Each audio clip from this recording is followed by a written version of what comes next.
Welcome to Game of Roses. This is PaceCase. This is Survivor Clues. I'm 2 eps into my first season of Survivor in about 20 plus years. The last season I watched was season 2. And I got to say, the juices are flowing again. I'm starting to feel that thing again for the show. Okay. Yeah, it's very interesting. And there is this strange black hole gap from between my memory of season 2 and what the show is now. And I know I've missed a lot of development of the game, different kind of plays that you can make and how it's presented and all of this. But I'm having a fun time kind of trying to peer back through time to see like, oh my God, what was the evolution from basically I saw the thing crawling out of the mud and now we have a fully formed human being. You know, I'm trying to piece together the shit in the middle.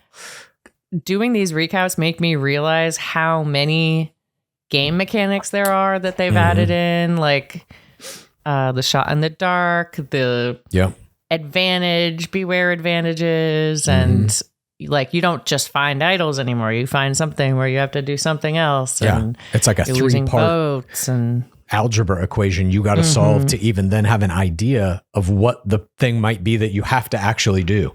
It's pretty fascinating. Yeah. And all these players are like ready for it. Nobody's surprised by this. That's also interesting to me. Like everybody in there knows everything. Yeah. They praise the process so much. I'm like trying to imagine a Bachelor season where they were praising the process there this much. Like a woman being like, I've really been wanting my whole life to come on The Bachelor. This is my dream come true. That's the fountain, you know. So that would be perceived as for the wrong reasons. That it would. I think like so. The show is more important than the guy or the girl. One thing that I find interesting about that too is like, I'm thinking, and I'm sure this must have happened, but did they ever have like recent seasons where they'll throw somebody into the player pool who like has never seen the show and is just like, I thought it might be fun to sign up. I don't really know how to do this. Does that happen? Not that I know of. Okay. I don't know much about the casting process, but I do know more about the casting process of Alone. And for that, you have to like pass a bunch of tests, like survivalist things to even be able to go on the show. Yeah. I don't think they do stuff like that.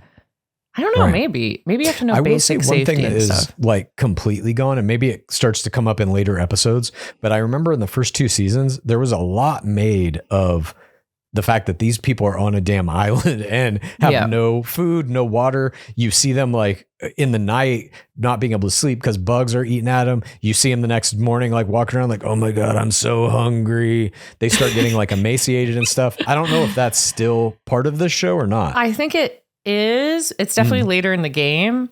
Okay.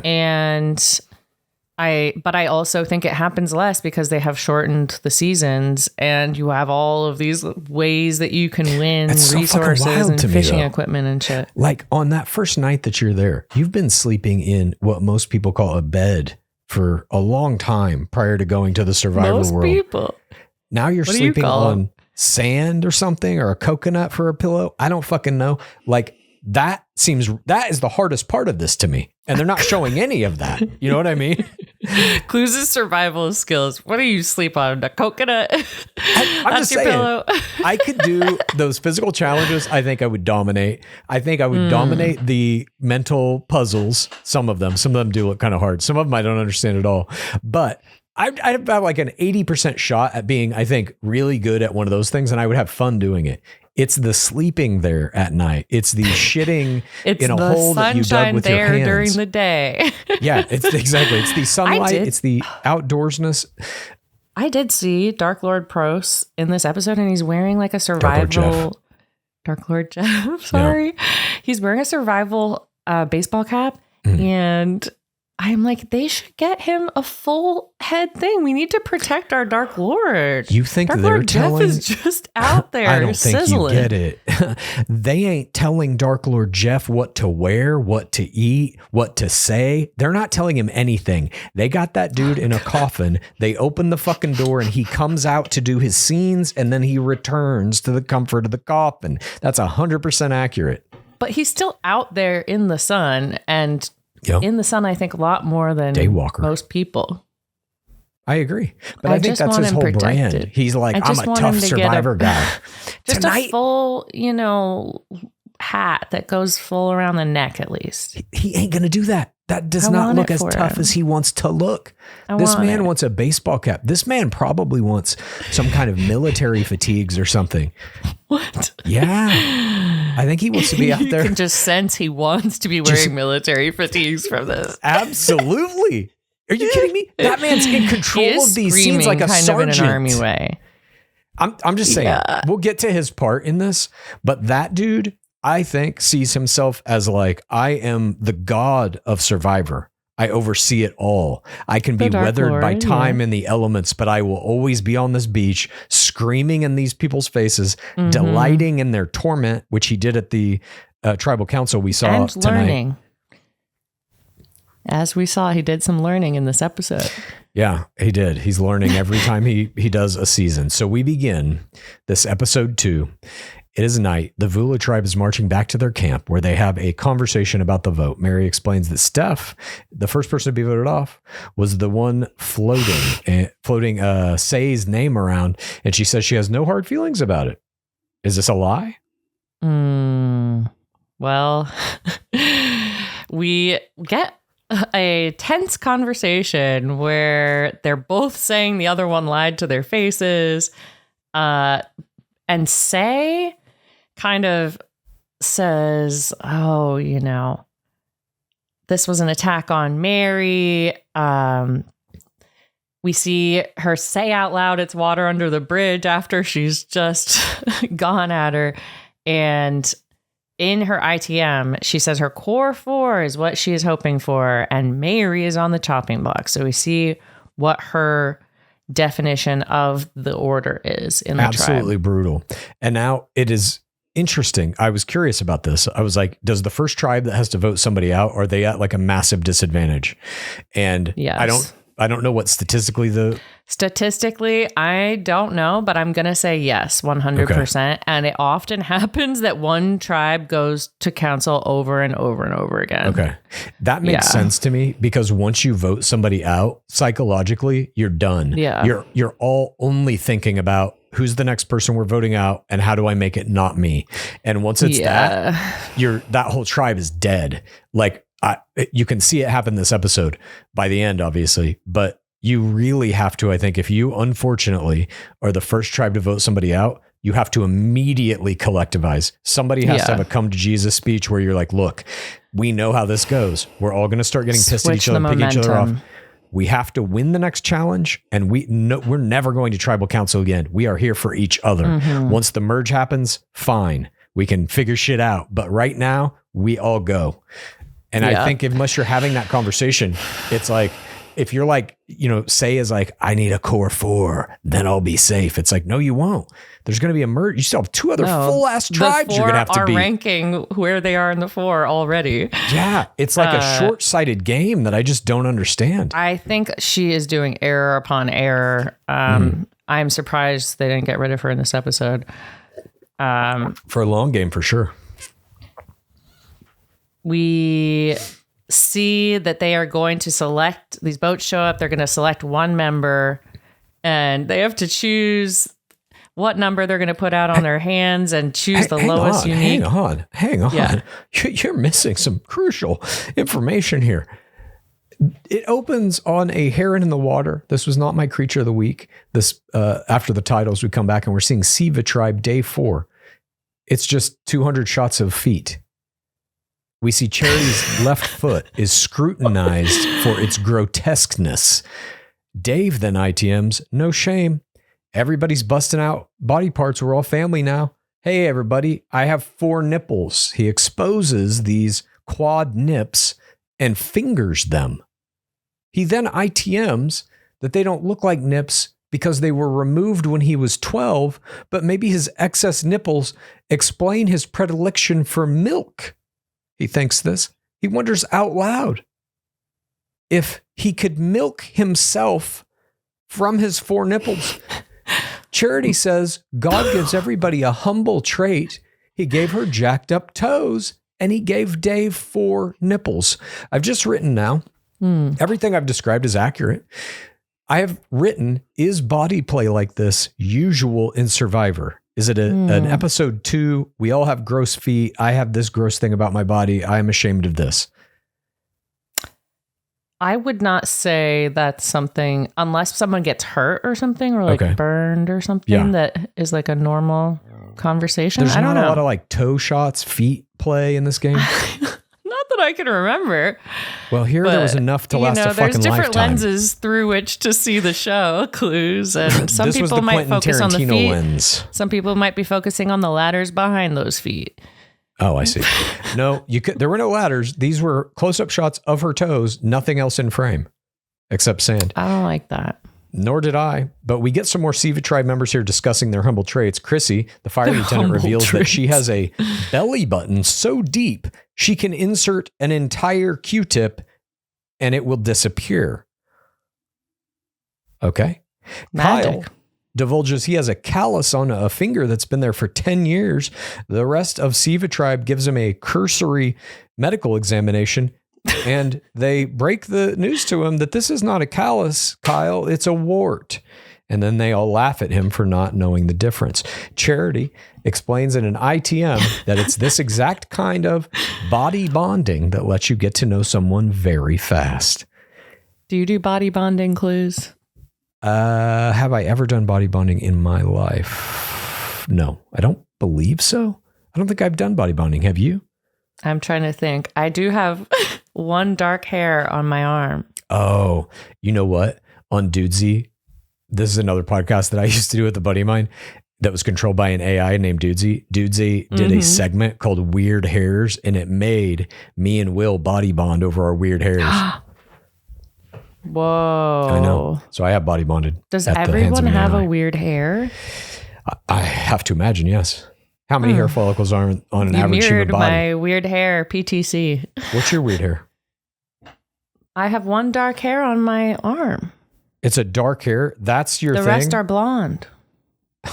I mean, Charity says that God gave everybody a humble trait. This is like something that's off and it makes you like humble. You're saying you have a dark hair? That's my mental illness. That's a form of body bonding. I'll take it. My weird hair grows out of my rib cage, and it is a strand of gossamer, so fine you can barely see it. Just standing with no shirt on, it waves in the wind like this, and I can't find it most of the time. I don't even remember it most of the time, but it's so thin you can't see it. This might be a ghost hair. I don't know if this is real. No, you in just the right light. Has anyone else seen it besides you? Yeah. Yes. Dudesy. Dudesy demanded to see my gossamer. AI. No, I can corroborate it. It is real. People have seen it. All right. Okay. Well, we've bonded now. All right. So then we get. I guess I could win Survivor. Yeah, with your dark hair. It's like I'll be like, you guys. They'll give me the like princess edit because it'll be like everyone will be doing real ones, and a dude has four nipples. Can you believe this fly I have? Your brown arm hair will not beat four nipples. I hate to break it to you. It depends what the competition is. I guess. Loggy Tribe, then we see day 4. They're in the ocean agreeing to stay focused. They agree that if they're all focused, they'll be killing it. Eva ITM's her theory that they're doing well is selflessness. This is why they are succeeding. They work together for the team. They have respect and loyalty for each other. They all talk then strategy about who they're going to have to sit out in the next challenge because, of course, their team did not have to vote anyone out.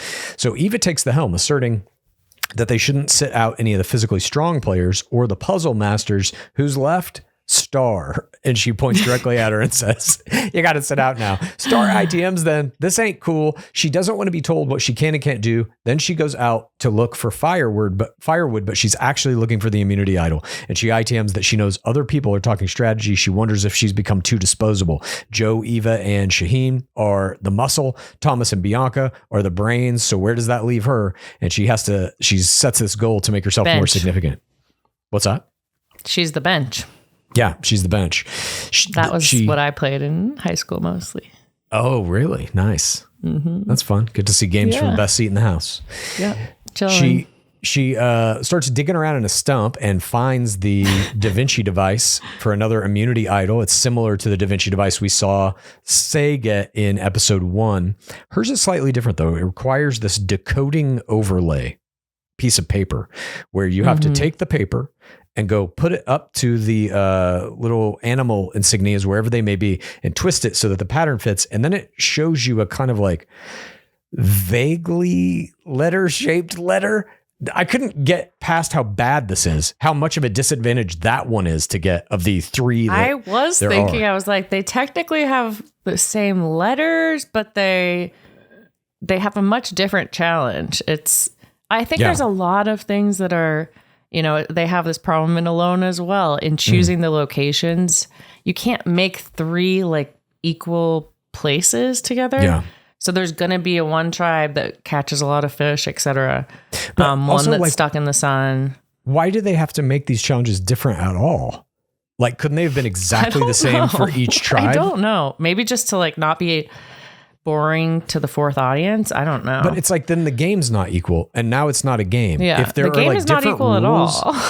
Like, I don't understand that. It's just kind of the luck of the draw. You guys got the shitty one. Sorry, fuck off. I mean, I have no idea how real the game is at all, because I've heard all sorts of wild behind the scenes stories of like people who are using the cameras and like directing it to where the idol is so that they can get certain people to go ahead, or I don't know. Interesting. And they kind of it's kind of like Love Island rules. They make up whatever they want to do at any point. So it's like, and now the tribes merge so that they don't kick off this one player we want. Right. But usually they merge before they go down to less than 2. Usually 2 or 3, there's going to be a merge. 2 or 3 in the lowest People tribe, you mean? In the tribe that keeps losing. Yeah. Okay. So but she it's can't not figure as fun. out. I think you want the tribes to be more equal so that it's not just like one tribe being completely demolished. I completely agree. There's a way, I mean, this would be a big metagame change, but you could do a thing where you basically are accruing votes where all of them stay there for the whole time and they compete in these challenges, and the winner of every challenge, or maybe the first, second, and third place, get like, for first place, you get 3 votes. For second place, you get 2. For third place, you get 1. And then at the end of the season, basically whoever has the most votes wins type thing. But people can get, I don't know. There's some mechanics here that I think can be fucked with. I know the show's been on for 20 years. In order to make the challenges more important than like the social game, you mean? Well, the social game is like, I guess everybody at this point is playing in kind of the minor leagues of it, right? Like it's just the psychosocial dynamic in your little tribe. That's really all that matters. We saw a little bit of play that I thought was interesting between Star and who set out for the other team. Was it Bianca? They had I forget who Mary, and Mustache. Huh? Mitch, Mary, and Mustache were the 3 that went on the boats. No, I know. But when we get to the bigger challenge, 2 players have to sit out. It was Star, and I forget who the other one was. But you did see on camera a little moment where they were like, hi, what's your name? And they kind of made a little bit of a friendship there. Bench to bench, dynamic duo. Exactly. So that was kind of a larger metagame being played. But anyways, let's continue. I do, like I told you, I like that in a challenge when they like hide something under the bench or somehow make the challenges more interesting. Yeah. With this thing, with the Da Vinci device, she can't figure out how to do it. So she asked Joe to help. Joe ITMs that in classic Survivor fashion, the outsider finds the idol. So he's even making fun of like, common narratives that you see in seasons. Joe then tells Star that Shaheen will help them. He ITMs that this is strategic. So his alliance with Shaheen will know that he's still loyal, and he tells Shaheen to act like they're with Star, but they're kind of trying to trick her to see if maybe they don't solve the puzzle. And Shaheen's like, this gives me a ton of power. Star then goes to distract people as Shaheen is trying to use this overlay thing to figure out the letters. Again, just this janky puzzle. Doesn't really work. And he then ITMs that he has a bunch of different ways to play this, and he can actually help her. He can kind of help her, or he can sabotage her completely. And it's just like, oh my God, they're all always trying to think of every possible outcome. Yeah. Portion 2 starts. It is loggy day 4. Again, we're just like, the nights are passing. There's no mention of the fact that these people are sleeping in abject misery. Yeah, Star, I could use more of that. Me too. I feel like maybe they take it out because it's like the same every season and they're trying to, I don't know. I don't know either. I think that they, in some ways, you know, the relationship with the fan base has reflected back on the show and like they lean into, right, you know, certain aspects. I just think it's like, as somebody who is basically a new viewer to this franchise, it's I dusty. want to see that. Like Bachelor. It's not dusty. It's like it's almost been streamlined too much so that you have zero chance of getting a new viewer into the show, because it's like the things that at least I find myself wondering. I'm like, wait a minute, they just dumped these people off on the boat. And even that part, like I remember in Survivor season 1, them having to jump off of this boat and swim to shore was like, Jesus Christ. That is common. This is insane. No, I know. But the way it was presented in season 1 was like, you couldn't believe they were like pushing people off of a boat and being like, swim to the island. Good luck. And they made a whole segment of like, holy shit, this is crazy. Now they just like show up and they're like, what's up, dude? We're Team Loggy. I'm Team Siva, you know.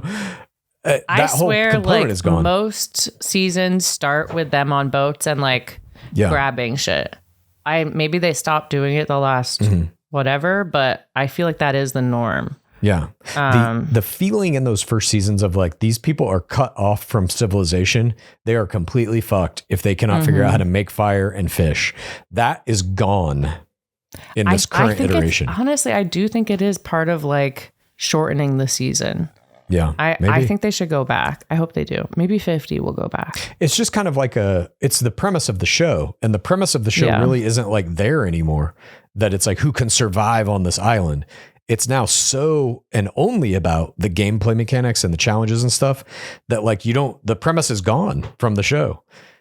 It's like it might as well be Big Brother or something. Like showmances. Show me a showmance. Well, maybe there's a showmance, but I'm saying like the fact that they're on an island and having to exist in the elements with no modern amenities it's not in the show. That is gone. It's just like, here's the teams. They did this challenge. This one's against this one. Yeah. This is an alliance.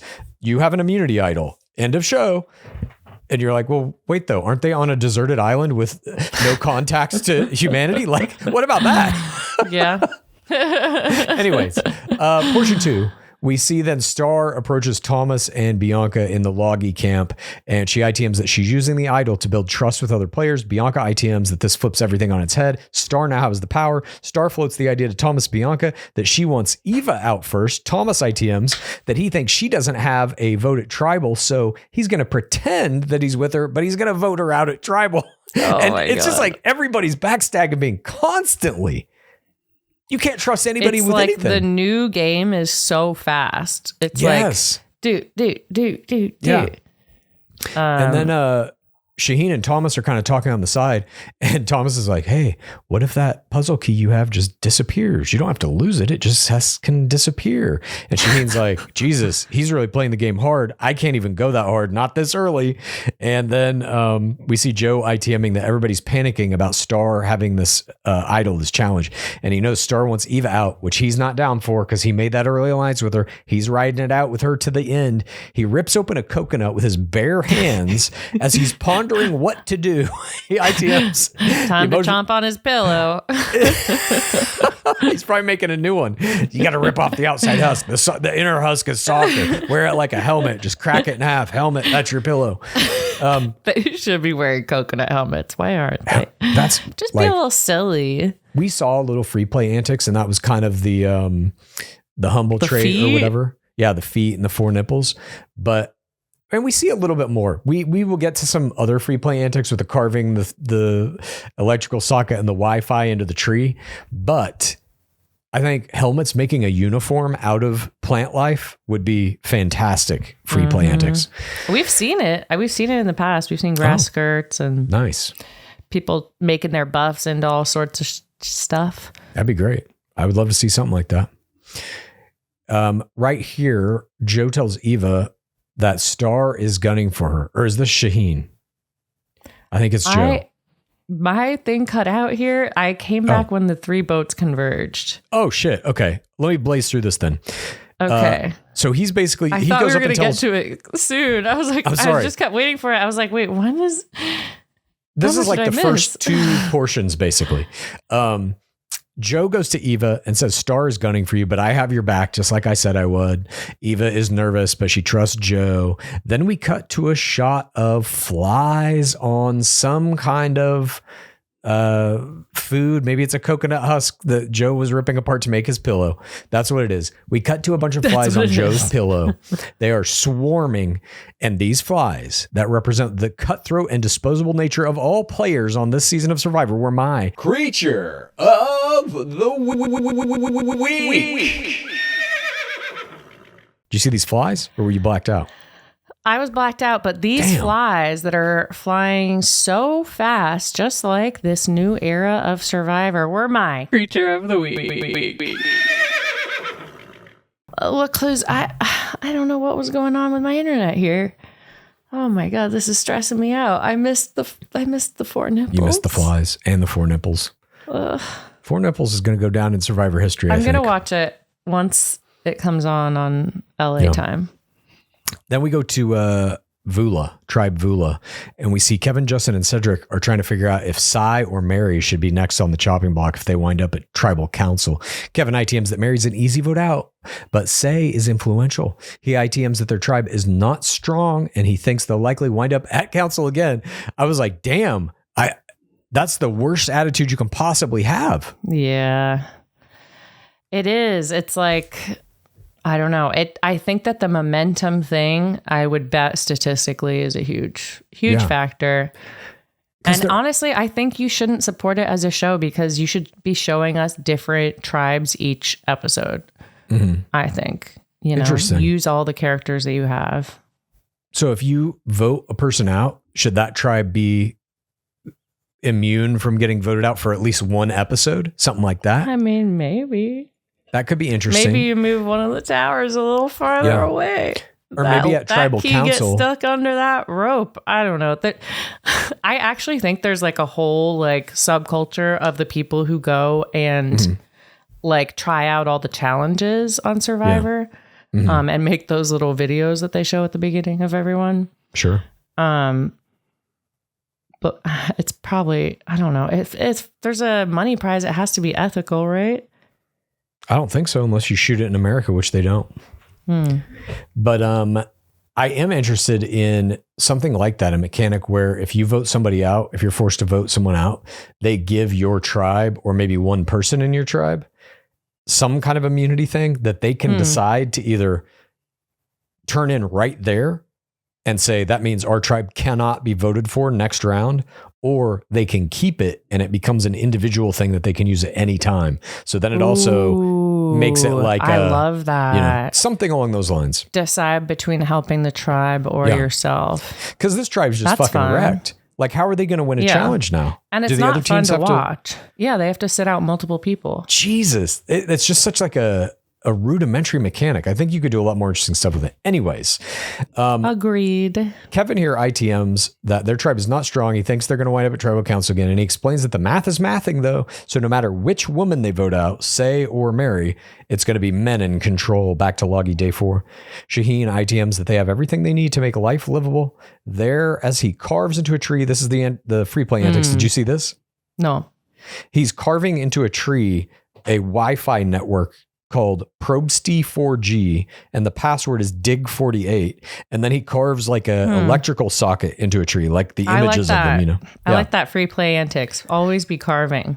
I agree. And then we see the boats coming in the distance. All three boats are approaching 3 of the different tribes. Yes. The pilot of each boat delivers a message that reads, quote, "One person must get on this boat for a journey. You will return to camp this afternoon. Here's how you will decide who goes. On the count of 3, every player must hold out between 1 and 5 fingers. The player who holds the lowest unique number will repeat until you have a winner." You've got all your players having to reread this like 5 times to even figure out half of what is being said here. It's so convoluted. It is so convoluted. And if it's going to be random, why not just have them draw rocks? Exactly. Yes, have that guy show up with a little tube with sticks in it. I think it's part of the social. I think it's part of the social game when you like figure out who it is or like, it's me. Get in there first. Nonetheless, we see Thomas, Mitch, and Say are the winners of this challenge. And Say wins, but then Mary's like, no. That was just practice, right? Everybody, we said it was practice. Now we got to do it for real. And then Mary wins when they redo it. And Say is fucking furious. I mean, it was hilarious to me. No doubt about it. Like, they're building a huge rivalry. But I also don't know like who was right. Because the rest of the tribe went along with redoing it. I mean, it's a good move. For sure. Actually, that was practice. I'm going to use that IRL. Nice. We see all of the boats go, and all three are going to have to take different paths to these puzzles on this island. One moment before we get there. The final shot of that portion was Say sniffing her own armpit as she waved goodbye to Mary. Did you see that shot? No. All right. I definitely saw it. I rewound it to make sure I wasn't misseeing this. And my question to you is people sniffing their armpits and smelling bad a part of this show? Probably. It's like everybody's kind of getting a fool edit on this show. And you can feel definitely that. Is getting a fool edit. Of course. But I mean, even in the beginning when they're doing the four nipples and it's like they're all laughing and having fun, I guess. But still, it's like the producers are putting this shit in the edit, you know? Mm-hmm. I don't know. Just something I noticed. It's kind of Sally's suitcase. Yeah, it is a little bit. Producing to me. But portion 4 is like you were talking about, PaceCase. The 3 players come to this puzzle in the jungle. They all have to split up and go to their separate puzzles. And they have an hourglass that they have to turn over. And then however much time is in that hourglass, which again, doesn't have to be equal for all the players. They could definitely cheat this. And then they have to rearrange these wooden blocks with numbers 1 through 15 on them in chronological order or in numerical order. And they can only slide kind one block off the Rubik's thing cube. at a time. Yeah, some kind of little thing. And not fun to watch. Mitch wins the advantage and Stash is blanking. But then Mary loses. Stash gets an advantage win. And basically they're going to get to block a vote from another player. They will learn that they're blocked, but not by whom. But Mary is going to lose her vote and she produces tears. And Mitch ITMs, I have what it takes. I dreamt of this for a long time. Mitch is getting this supreme hero edit. Yeah. And then portion 4. Get to the next portion. And Mary tells her team that she lost a vote. I would not do this. You would not lie? I would pretend like you have a vote. I don't know. But like, it's interesting because this whole little segment of the 3 players coming back to divulge whatever happened at this thing to their tribes. Mm-hmm. Mary tells the truth that she lost. Yeah. And says, this is basically my death sentence. Thomas tells Laggy what happened. And he says, I just didn't even do the puzzle. I couldn't handle the pressure. A total lie. And then he ITMs that he's going to keep his advantage a secret because you can't use it. The best lies are partial truths. Yeah. He's like, you miss out basically on most of what the advantage actually is if people know you have it. So then the counter could be inferred in reverse that maybe Mary's team thinks she's doing that to throw them off the scent. Maybe they believe she does have an advantage.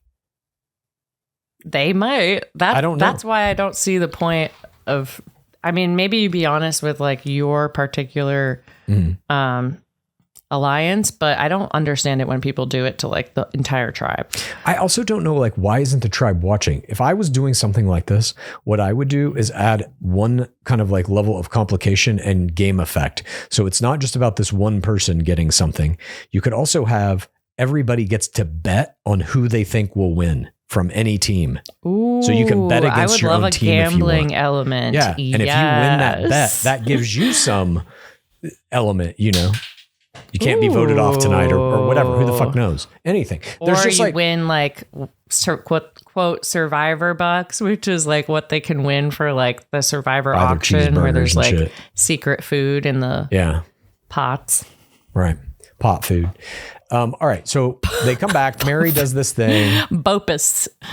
They're eating Bopus tonight. Buy online, pick up at store. Bopus. Mitch then comes back and tells Siva. I just learned this vocabulary word and we love it. And Mitch tells his tribe Siva what the challenge was and says he won them an advantage. And he says I can block someone's vote. He straight out says all of it. And Charity ITMs that she's genuinely happy for him because he won and he was honest. He's playing the game he wants to play. And we get a little time between Mitch and Charity to see that they're bonding. She says he's living the dream. Yeah. And they promise to have each other's backs, et cetera, et cetera. David then ITMs that he doesn't trust Mitch and their whole team is worried because they don't want anyone outside their core four to have any advantage. David tells them, the core four, that they can't trust Mitch. They need to find an idol. And so they go into the jungle to find this advantage idol. And they know the animal symbols must mean something. His explanation of this, that it's like he's playing hard. And I'm like, you're literally gathering with people to kick someone out. What is that? Yeah. And he's displaying his 4 nips. That's not playing hard. If you can make somebody, I think like there's a psychological advantage to what he was doing there. And I know it's funny. And we talked about the 4 nip. Oh, yes. Dave is the big muscular stunt man. He is the guy who's going to blow everybody away in physical competitions, et cetera, et cetera. He's a threat. No, I'm not. I have 4 nipples. I'm a joke. He's taking himself down a notch. I'm a fool. I'm not a front runner. He's giving himself basically some kind of a fool. I like that. Hey, I mean, you can remember what his name is. Yeah, exactly. That's important in your mansion free play antics and body humor. We see the whole group is like, we need to find an advantage. They're looking for all those little animal prints. This is Chrissy and David and Camilla, and David Kyle. Is getting this Tom Sandoval edit. I need to show the world how good I am. Yeah, scouting around the jungle. And it's Kyle who finally finds the Da Vinci device. And it's a riddle. I am strong and flexible. I help hold or bind in my loops and coils. Support you'll find. And we have already seen them, this tribe, pulling ropes off and finding letters under them. Clearly defined letters that you can easily read. Unlike the other tribe who's like, does 1/4 of this dolphin fin kind of look like an S? Yeah. I don't know. I mean, just absolutely terrible game design. And so Dave and Kyle agree to tell Camilla and Chrissy to cement the core 4. Kyle conscripts Camilla to help out. Camilla ITMs that Kyle trusting her to solve it for him feels like $1 million. They had already uncovered all these ropes. They knew all the letters. Now it's just playing Wordle, which Kyle says, I don't play. And Camilla ITMs, she plays video games every night. So this is child's play to her. Yeah. What video games you play? Camilla, are you on Path of Exile too? Huh? Sunhaven? Camilla? You played Sunhaven? Never played it. The magical creatures. Now we find here, it's the same letters that the first tribe who got this used, but it spells a different word. The first tribe's word was listen. This is enlist. Why?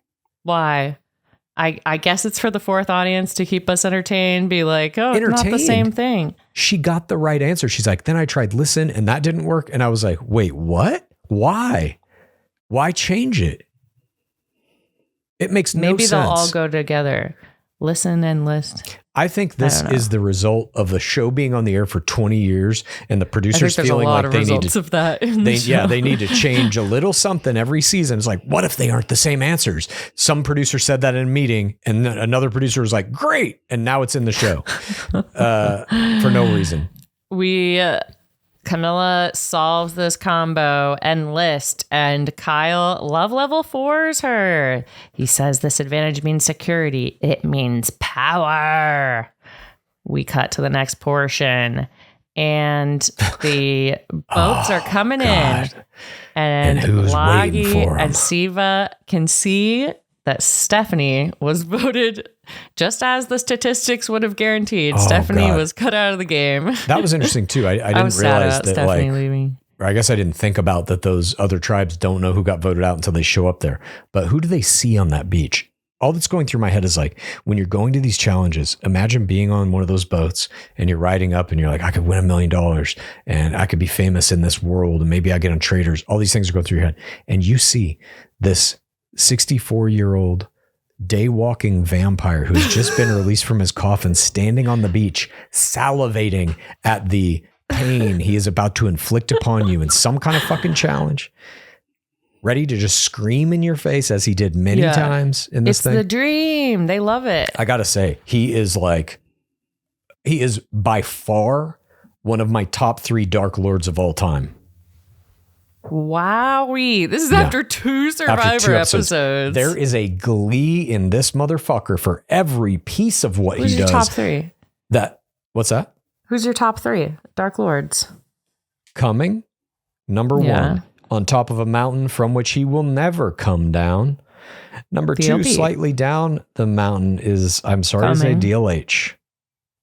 Oh my God. I'm sorry to say it. I'm sorry to say it. I know he ended in a catastrophe befitting a Dark Lord. Are you not putting DLP in your top 3? Absolutely not. He will be the Roger Moore of Bachelor Dark Lords. You're wrong. Forgotten. He's on every channel. He's on every single TV show. He's hosting the Oscars pre-show. But he ain't got it. He's a Dark Lord light. He's like, I'm going to do the mean thing, but I'm going to try to pretend like I'm not doing the mean thing. Meanwhile, if you're a real Dark Lord, you delight in the mean thing. You live for the mean thing. And here, Probst does it always. There is never a second. I think there's different styles. There are. And I'm telling you, my preferences are embrace the darkness. Alan Cumming does it in a way that is artistic at a level no other Dark Lord is coming close to. DLH did it in a way that was, I mean, and I think probably Probst is this way too. I just don't know the history of it as well. The most cipher. You saw his change. You literally saw him evolve into the Dark Lord to go from a mild-mannered young guy who just got a great hosting gig on an ABC network show to by the end of it, happily married man. Yeah. Anyways, I love Probst, and I'll watch this show probably forever just for his performances. DL Jeff love checks that. in. Instant fan Of DL Jeff, for sure. Would you apply for the show? Survivor? Huh? Have you heard a word I said? I'm not sleeping on a fucking bring your coconut. Bubble. That could be like your one thing. Sleeping on a coconut. No, I would never do this. Don't sleep on a coconut. I would never do this. I need to sleep in a bed every night. I need to take about 5 baths a day. What about Big I need Brother? to never be in the sun or the sea. All of these things are mandatory for this show. I can't do it. Where's the bunker version of this show? It's Big Brother. I'd do Big Brother or something like that. You would do Big Brother? No. I need to be able to like see the internet every day and shit. I don't think I could sequester. That's really the biggest torture. I'd rather have a coconut pillow and my cell phone. You should say that your cell phone is like your emotional support device. Yeah. And like you'll only do the show if you can bring your phone. Well, you know what's going to happen soon. You're going to be able to get a chip in your head and have the internet in your damn head. How are they going to keep it out then? What? I don't want the internet in my head. Oh, I guess I'll see you after the merge. After the merge. Next DL question. Jeff checks in on day 5. Siva explains that their toolkit helped immensely. DL Jeff notices Mitch is struggling to answer this question. He's having a little trouble talking, and he's like, listen, Mitch, do you want help from somebody, or is part of it to let you finish when you're ready? Mitch says, I want people to hang in there for him, or hang in there for me and let me finish my sentence, but I'm thankful that you asked. People naturally want to help. Sometimes it's not comfortable asking for help. Thanks, DL Jeff, he says. And Mitch giving this Dark Lord blessing, educating Dark Lord Jeff on this was my play of the game. Mitch was one of my standouts from the first episode as well. And I think this is a gorgeous moment in the show, and it also made me laugh. And DL Jeff says, thanks for teaching us how to do that. Yeah. My God. They have like these learning moments sometimes, like when Dark Lord Jeff asked about one of his signature phrases and was like, can I still say, come in, guys, or something, guys? Well, and then someone was like, actually, that makes us uncomfortable, gendering us. And you can tell, like, this was not, I don't think this was a scripted scene. I think DL Jeff took it upon himself to be like, I'm going to get my Emmy right here. Watch this. Let me ask you, Mitch. Could somebody like me help you, or would you prefer no help at all? Dark Lord Jeff is healing a nation. What's that? Dark Lord Jeff is healing a nation. Indeed. So he reclaims the immunity idols from the teams, and he says, immunity's back up for grabs. We have an aquatic obstacle course challenge. I wrote down the rules. One person races to the top of a tower, jumps into the ocean, swims to a platform, pulls themselves underwater by a rope, releases 2 buoys. Then the rest of the tribe jumps off the platform in pairs and then transports the buoys over balance beams using 2 sticks to balance the buoys in between them. Then everyone races to land 5 buoys in a basket like in a basketball game. The first 2 tribes get immunity and do not have to go to tribal council. And then there's also rewards. You get a massive fishing kit if you're the first team to do it. You get a kind of slightly less massive fishing kit if you're the second team to do it. Slightly and less massive. If you lose, there's penalty. You lose your flint, and Vula is currently working to get their flint back. What? That's the game? I can't believe you followed this. That's the game? I check out of the challenges. I have no idea if that was the game. All I saw was the underwater rope pulling thing. I was like, oh, I probably could do that one. Who's coming up with this shit? This is a room of like 3 or 4 producers, just fucking faces buried in mountains of cocaine. 3 a.m. Episode 2. Put them on top of the tower. Make them jump in the ocean. They gotta swim to a platform. I want to see them pull themselves underwater. Use a rope. Gotta make them release something. Some buoys or something. Is this not what they do on World's Toughest Test? No. World's Toughest Test is like you got to swim down to a sunken car and get a briefcase out of it to like 20 yards down. It's fucking insane. Their challenges are like way cleaner. They're like, you're going to have to jump off this boat onto a moving helicopter. That's the challenge. And Good break luck, your hand. Yeah. This is like 15 steps. None of it makes sense. What are we proving here? What's going on? Nonetheless, I don't know. We saw what happens here. Did they even have challenges in the beginning of Survivor? Yeah, they did. But they were more like... They were probably only immunity challenges. I bet they didn't bring in the... I think in season 1, that's right. They didn't have tribes in season 1, I think. Or maybe they did halfway through. The resource challenges. Yeah, there were that for sure. But they were more like, who can stand on this stump for fucking 12 hours without falling off? Those are my favorite kind. Very clean. Stand on a stump. I can understand that. They start doing interests me. They do that in Big Brother a lot too. Oh, yeah. Like stand on a stump type things. Who can do 10 push-ups without dying. Star is playing bench and Camila for Siva. DLJ is wearing this baseball hat, but he should be wearing a 360 full body hat top to protect him. And he initiates this challenge again by saying, let's get it on. That is a phrase that comes from UFC that starts fights. Let's get it on. Let's get it on. Was from a song. Let's get it on. Well, I mean, it is that, but the way he says it is like a UFC. Are you sure? I think he was saying it my way. Oh, maybe. Yeah. We see a bunch of people doing their challenges, and at one point, Thomas gets a pole in the face, and DL Jeff goes, Thomas got hit in the face with a pole. He loves it. He loves announcing these things. Oh, my favorite line that he said during it. There's a pair that is holding sticks. They're holding these balls on a balance beam. And Joe throws something. A deal, Jeff calls him the Tom Brady of Survivor with a 55-foot pass. It's absolutely insane. There's also a moment where Mitch lands a shot when they're shooting it like basketballs into the hoop or into the basket. Yeah. And he goes, that's how you do it on Survivor. That's a classic one. He says that one a lot. God, he's just so fucking pumped. I love it. He's the most pumped Dark Lord that exists. Like, I think in a fight, Dark Lord Jeff would kick the shit out of all the Dark Lords. Absolutely. I know nothing, but... He's juicing on money. He's pumping just fucking straight dollar bills into his veins and then running onto that beach. Let's go! I should do that. We see... Mitch could win this for his team. He does. Somehow. And he's our hero. Mitch makes 5 shots in a row. He doesn't ever miss, at least in the edit. And Mitch's lights out 3-point shooting was my play of the game. Mitch was the hero. I'm just not surprised when the episode's hero wins a challenge. It's like... It's never surprising to me. You think that's fake? I think they edit it like that. Interesting. But I'm like, it doesn't surprise me at all that Mitch won.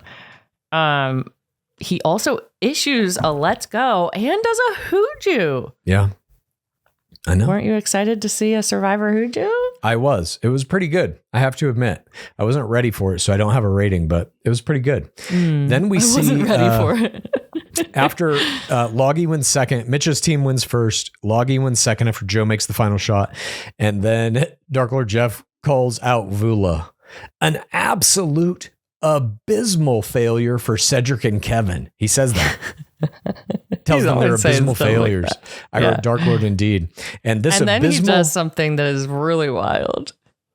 He lets them swim out and enjoy their victory, but the first place team gets to go like 10 seconds earlier than the second place team. I have a question about that, but first I must issue the abysmal failure by Cedric and Kevin was my error of the game. They never got the ball across the first thing. I was like, how is this possible? It was staggering to me. I don't know. The challenges are hard to understand what's going on, especially when they're like splashing around in water, you know? Yep. I mean, I'm happy for Mitch, the ultimate Viking. We see the sad green team at their camp. Cedric produces tears. He immediately says... Hang on. The swimming out thing you were talking about. What the hell is that? Yeah. Do they do that after every challenge? Is that common? I think he must, but I've never really noticed it before. Yeah. And especially like having them do it like wait. Mm-hmm. I guess it's because they're trying to not have them interact with each other. But also it seemed kind of petty. Like, okay, well, you got first place. You get like to go first, like in class. This was just to me a giant missed opportunity by every one of these players to do something absolutely insane in their swim out. Like to jump off the dock and go, face and do like a bird noise and just belly flop right into the water. Do a salmon. Slamming salmon. Anything here. People are just like diving in, jumping in, cannonballing in, whatever. Who gives a shit? Give me a fucking show. No, You're on a stage. Diving. You're literally on a stage jumping into water. Give me some Cirque du Soleil. Spin around. You got some damage on you. Exactly. Break your nose. Cedric says, I take responsibility. I was the clear loser of this challenge and should be voted out. And that was my...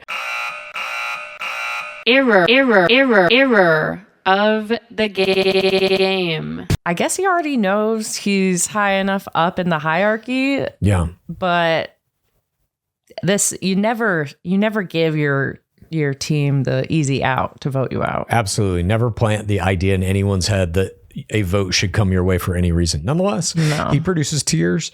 Say produces tears. Mary produces tears. This whole thing is crying. The whole group is crying, and they're like, "Why are we crying?" And then we see Kevin telling Cedric, "I said I was with you from the beginning. That doesn't change. If Mary goes out today, we're toast next time." So he's like, "We got to keep Mary." Basically, he's trying to position people toward Say. Kevin ITMs, this is the best time to take her out with the idol. He locks in Justin, and on the anti-Say vote, they tell Say that they're Pizza then voting Head. against. What's that? Oh, Pizza Head. I love Pizza Head. This tot is so helpful.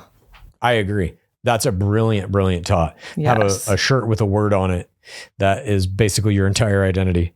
So Cedric ITMs that he is going to tattle because Say reminds him of his kids and she calls him dad. Yeah. Good strategy. Nice. You should call everyone like one of your family members. Yeah, Sister, father figure strategy. Uncle. I'm your great-great-grandfather.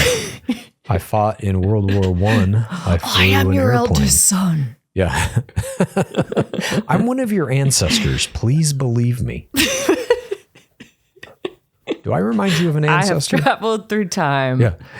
Do I remind you of somebody who is your great-great-great-great-great-great-grandson come back from the future? Yes. To tell you where the octopus is on the tree that looks like a shittily formed T. Cedric ITM's this thing you're talking about. Did you say shittily formed tree? Yeah, T. Like like they have letters, but they didn't like the one that he lined up. I was like, that could be an L. The tree was formed shittily. Yeah. Some of the trees are. He is trying to keep Say in the game, but also try to keep his alliance with the guys strong. Cedric asks Say if she can conceal her emotions. Oh my God. He tells her to play her idol tonight. And Say asks who said that. He tells her it was Kevin. And Say... you go. When he tells her to play the idol tonight, Say opens her eyes wide and made my... face play of the game. Interesting. Did 2 not seconds think she was after gonna have to that, play the idol. that was my face play of the game. I took a picture of it. I put it in our document. And then 2 seconds later, I deleted it because Cedric goes, Kevin is the one who's floating your name. And Say then delivers an eye roll. I will keep my lips zipped facial acknowledgement that she's going to keep this secret. And that was my face play of the game. Oh my literally God. 2 seconds after the one you named. Her face play is just on another level. She's crushing the entire game. She is such a good character. We see Kevin is like, we're at tribal council. Well, there's another little thing that happens right before that where we then pivot to see Justin and Cedric, and they then start to float the idea, maybe we go for Kevin and get him out right now. This is a strategy that we have not yet seen put forth by anyone.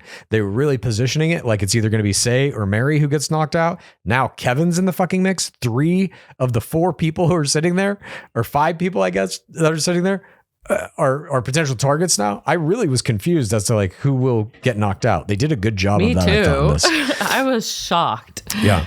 The editing is very good to trick you. No, totally. And I will say one thing about the presentation of this that I've noticed just from the beginning is it fucking moves. The game's maybe kind of dumb and you're like, what is going on? You may not understand why somebody's unlocking a thing and has to hit somebody in the face with a stick. And then there's a fucking 64-year-old vampire kicking somebody in the nuts while they're trying to get up. You don't know what's going on. But what you do know is that you're never bored. Like, it's just, the whole show is flying. It moves so fast.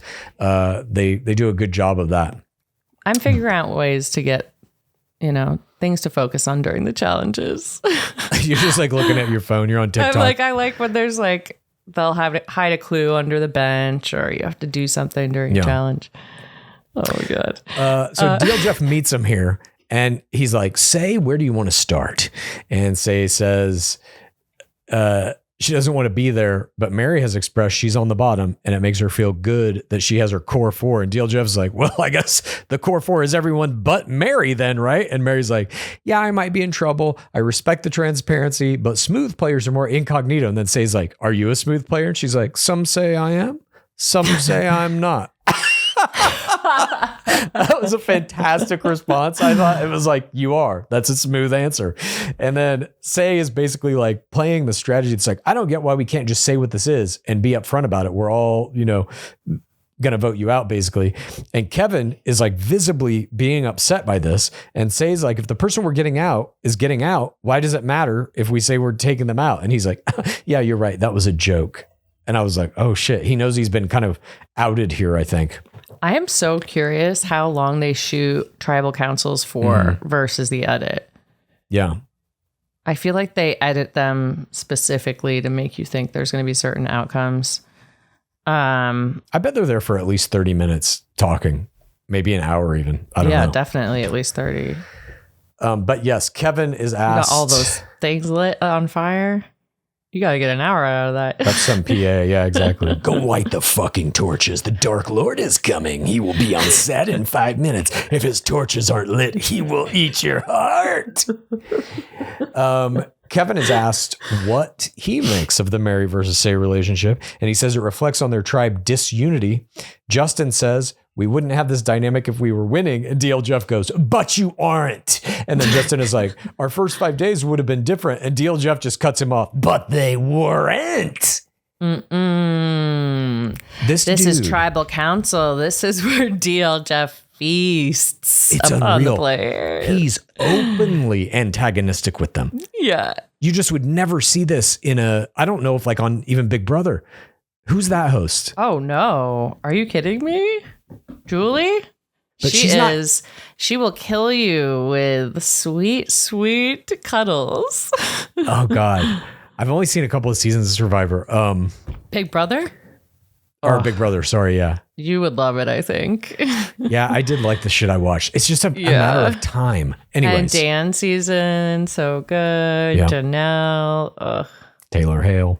Justin says Taylor tonight Hale, of course. is about confirming what we already know. Mary says the last vote showed that we are prioritizing trust. Say says you don't want to sit here with people you don't trust. DL Jeff says asks what Say's confidence says to the other players. Cedric says there are some differences in gameplay that translate into interactions, and the tribal council is basically therapy for all of their problems in this tribe.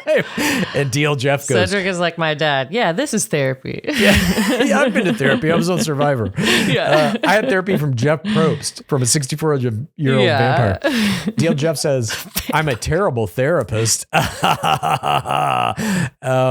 And then Say says, we're working out the kinks. Mary says, is voting me out working out the kinks? And then Mary's like, it's I more didn't honest. say voting you out. Yeah, she's like, I didn't say that. That's what we're going to do, but I didn't say that. And then she's got a very messy play style. Oh, totally. But I think, like I was saying, I think this whole team's going down in flames. It doesn't matter what play style you have. Who do you think will be the last one standing? Pizza and... Pizza is doing kind of like ghost play, like go hide in the forest. Pizza and Cedric, honestly. I don't think they're going to let Say stick around. She's too controlling. No. Pizza is like blending into the fucking trees at this point. I can see somebody going out to find an immunity idol. I feel like it's like a good strategy. Yeah, they're like, they reach down into some No one even like stump. really notices he's there. They reach into a stump and they pull out like some moss and they're like, I think I found it, but it's Pizza's hair. Hey, dude. I'm trying to catch some Z's. He's doing stump play. Yeah. He's sleeping in a stump. You got a fucking coconut pillow. All I can find was a stump. Why are you always asleep in the stump? Yeah, I sleep in the stump. You sleep on a coconut. Give me a coconut, I'll give you the stump. I got my stump. DL Jeff then asks if you're both still here to Say and Mary after this vote. Can you sort this out? And Mary's like, no. No. Terrible Mary error. is so entertaining. Terrible error though, because like you might be here, and in fact you are after this vote. I think she's kind of going for the like, I'm just a loner, I'm no threat, like at this point kind of strategy. Yeah. They are done. We see Kevin vote for Sai. Mary has no vote, and then Sai plays her idol, and she dedicates it to her grandma. Cute. That was great. That was almost my play of the game. Yeah. And we see the votes. Sai, Kevin. Oh no, I write here. I can't believe Kevin is voted out. Yeah. And he and Mary are completely shocked. He does say good job to you guys as he brings his torch up, and Dark Lord Jeff lifts up his turtle stick and puts out the flame. Kevin is then gone. Say realizes she was tricked into playing her idol for no reason. Or I've written that. I don't know if she actually did realize that, but it looked like she did. It looked like she kind of had a fucking like, all right, these fuckers told me to play my idol. Cedric told me to play it. I didn't need to. This was some bullshit. Ooh. They head back to camp. And we get the post-credit sequence where we see, I think Mary is like running away from them or something. We see some kind of blindfolded challenges coming up next week where people are going to get wrecked by like just hitting their shins on shit. Like that's the challenge. Put on this blindfold and walk through this room full of bed frames. Oh shit, fuck. They are. It's like you have to go down in the mud. Yeah. You have to go in the water. We see Kevin's goodbye speech. And we see the votes. Everybody voted for him. It was unan. I didn't see it coming in the edit. Yeah. So Justin, Say, Pizza, and that's it, right? Because the other two were Mary and him. So they got 3 Mary of those got no votes. vote. But I mean, even Justin and Cedric knew mathematically, it's like if Say votes for Mary and Mary votes for Say, but Mary can't Kevin, vote. What's that? Mary lost her vote. Oh, right. Sorry. Mary didn't vote. So Kevin was the other vote. And they're like, if Kevin votes for Mary or votes for Say and Say votes for Mary and we both vote for Kevin, he's out. So their plan was almost like airtight from the beginning. The mathematical superiority of just 2 players was all they needed to turn this. And they got Say on board too, so it was even more dominant. But the margins are often very slim with people going home. It's I'm sad to see Kevin going though. I agree. I liked his play in episode 1. Yeah, me too. Who was your MVP this week? For my play of the game, for his colorful narration throughout, Mitch was my MVP. Who was yours? Mitch was also my MVP. Oh, he just, I mean, that challenge, I don't know if it was real or not. Like, I don't know how much of the show is completely faked. Yeah. Did he make 5 baskets in a row, never missing? Literally first shot in, 5th shot in, all shots in between in that bucket.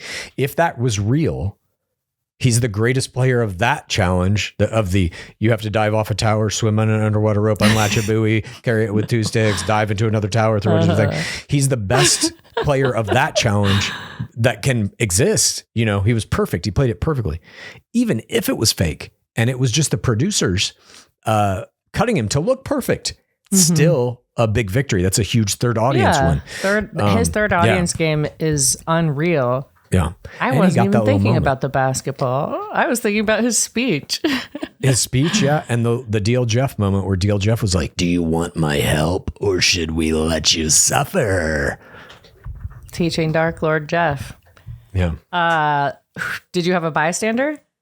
I actually did, and I forgot to do it in recap. My bystander was the 3 boat pilots who brought our 3 individual players to the challenge that required them to turn hourglass upside down and then rearrange wooden blocks with the numbers 1 through 15 on them in a 3-road sliding puzzle that had a 45-degree horizontal ramp where 1 would slide down. They would pick it up and put it in the other side.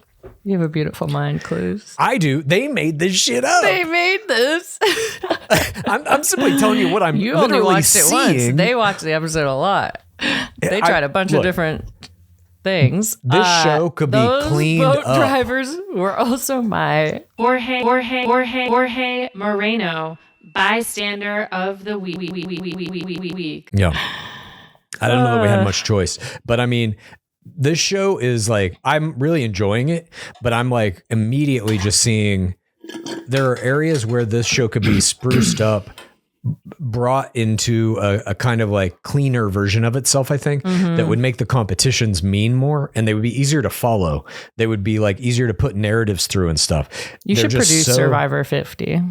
What's that? They should bring you in to produce Survivor 50. I'd love to. I mean, you know, the way those challenges so far, the 2 that we've seen, they're so disjointed that it's like 2 players have to go do this. And then when they're done, the next 2 players go. Yeah. And then when you need Dark Lord Jeff to be like, and go. Yes. It's like, whoa, what's happening? Who's that? What round of players is this team on? Who's underwater? Why are they carrying things with a stick? What is fucking happening? And it's like, you want to have a thing where all of the players are kind of like doing the thing simultaneously so that you can see which of the players are individually good at whatever, which can help the team. But like, it just doesn't, you almost want to have like a round robin tournament of teams in doing like a tug of war or volleyball game or something. You know what I mean? Where it's like the teams are going head to head in a thing that doesn't seem completely fucking arbitrary. What do you mean arbitrary? It's the classic 2 people on a balance beam holding 2 sticks that are connecting 2 balls up. I played that challenge in high school. I was on the high school 2-tower underwater swim buoy release stick ball 3-point shot on floating platforms team. I was on that in high school. Oh, I played bench. We won district. Yeah. Well, we're both here. Indeed. That's fate. I'm watching this show right now called The Last Kingdom, and it always ends with the main character who is played by Allison Williams' German husband. He plays this Viking named Uhtred Ragnarsson. It always ends with him going, Destiny is all. That's all I think about. That Destiny phrase. is all? Yeah. Destiny is all. So like when you said we're both here, that just flashed through my mind. Destiny is all. Hey, I'm literally wearing the sweatshirt from Bad Judge, the Where show we were that destined Chad to meet. created, where we met. And then let our brains drift into a bottomless pit of fandom of reality television that has become Game of Roses. Thank you, everyone, for joining Lifestyle. us. It is at this point. But I'm enjoying it. I really do like Dark Lord Jeff's performance very much. He's giving it 1,000% in every single shot. Yeah, I took a picture. And it's been on the air for 100 years. I'm going to show you this picture. I think that I can want hold this whatever up he to the drinks camera. in the morning. Cocaine, I'm telling you. Look at this picture. Can you see this? I see like kind of the outline of a person It is a silhouette. in shadow. Yes. This is in the opening credits of Survivor.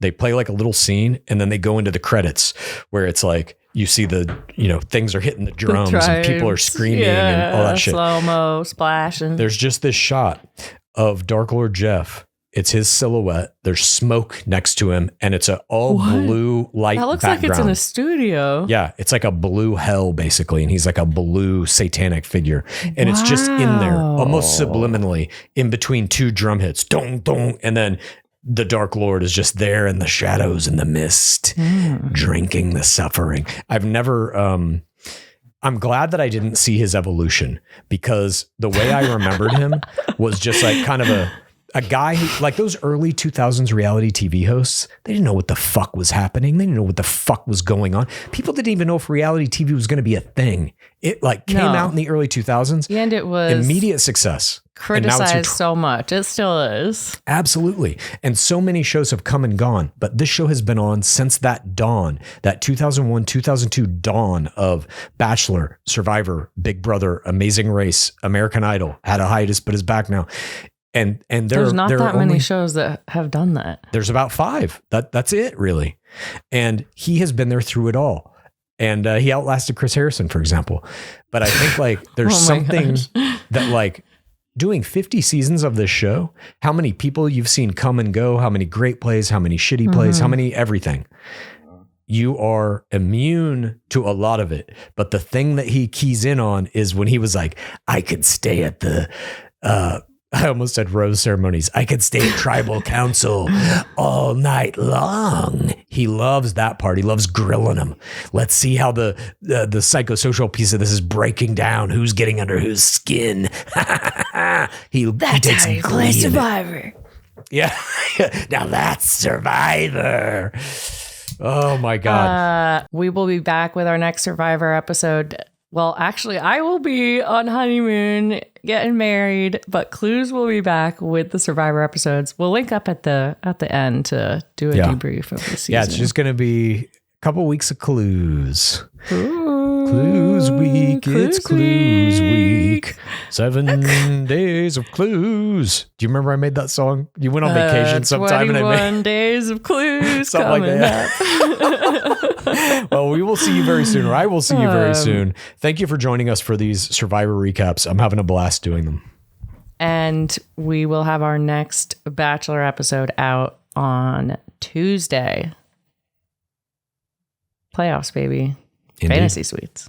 Praise be Dark Lord Jeff. Please rate this podcast. Please review this podcast. Please get a friend to listen to us, and then please rate this podcast. Please review this podcast.